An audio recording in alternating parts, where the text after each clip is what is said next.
Okay, it's me again. Tomorrow I enter week 37. In my head, that's like a whole new chapter. So, yeah, this is going to be my update of my third trimester, and I'm going to start off with the symptoms because they've actually not been that bad, especially compared to my first pregnancy. So I did write them down. So at the beginning, so this would be like the first month, so the 7th month of my pregnancy.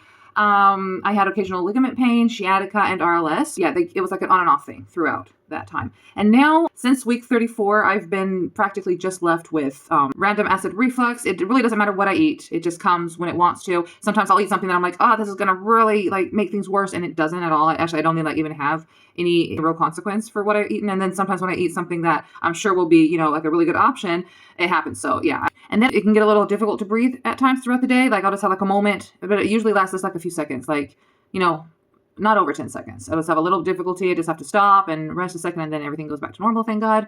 And what is pretty constant are these hiccups. I mean, they just like come up.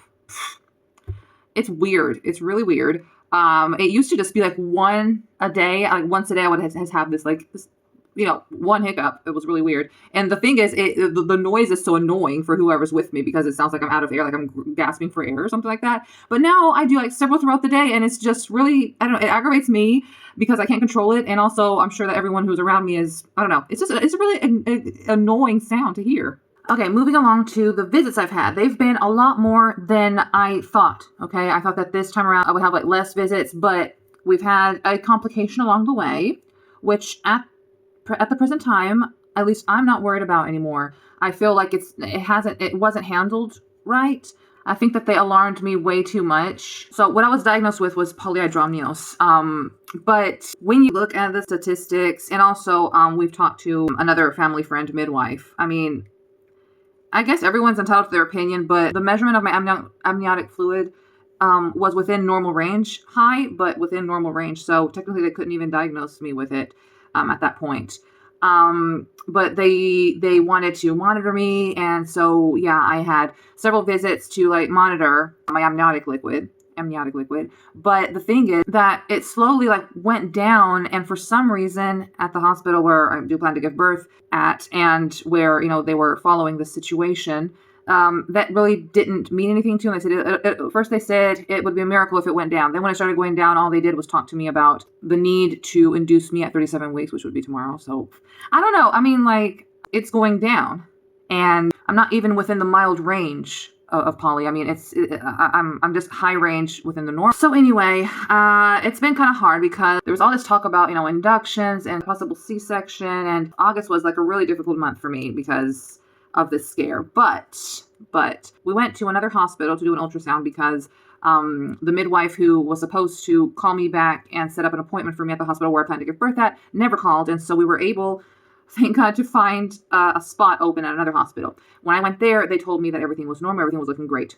Same thing when I went back to the hospital where I plan to give birth at just a couple of weeks ago for like a follow-up visit. There was another midwife who did the ultrasound, and she also said everything looks normal. And finally, little Julian was head down again instead of reach. Every time I do an ultrasound, he's in a different position. So I don't know what he's going to be in tomorrow when they do the ultrasound. I have no idea. We'll see. Hopefully he'll still be, head down. I don't know. The third trimester, it got pretty crazy. And I have like all these notes on my computer where, I'm talking about, how much my AFI is and Julian's position and this and that. I don't know. I just feel like, it always depends, because every time I had a visit or an ultrasound, almost every time it was someone different, and everyone has a different opinion. So one person will tell you, oh, it's completely normal for the baby to not be head down yet at this stage. Another one will be like, I think it was around week 30, I believe, when he was like sideways or something. I can't really remember right now, but and she was like so alarmed. She was like, oh wow, this is really bad. And it was like week 30.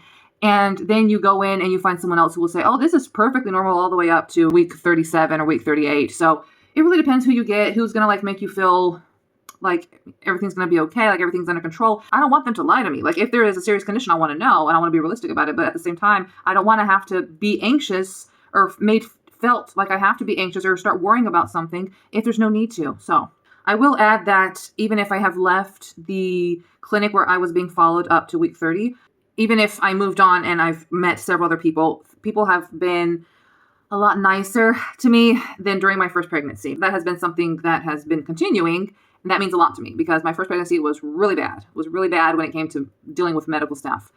Very rude people, very unpleasant people. But this time around, I think that I really did not encounter anyone who was per se mean to me or rude or was trying to be hurtful on purpose. I don't think that I've met someone like that. Maybe there was someone that was like a little weird here and there, but nothing serious. So, I mean, to me, that means a lot. That means a lot because when you're going through something like this and you have to deal with hospitals and visits and stuff like that, it's really important to have like people around you who are going to help you, get through the moment. The very last thing I want to add, because I'm a little proud of myself, is that compared to my first pregnancy, I gained half of what I did at this very point. Stupidly, I needed to add that. So yes, so tomorrow, 37 weeks. So yeah, one of the scares was they kept on telling me that it was very possible that the baby would be born early, preterm, would come like around week 34, 35. And so to have made it this far, I'm just happy. And it is true that ever since I started just saying, you know what, I'm just going to look at reason. I'm going to look at the statistics. I'm going to take into consideration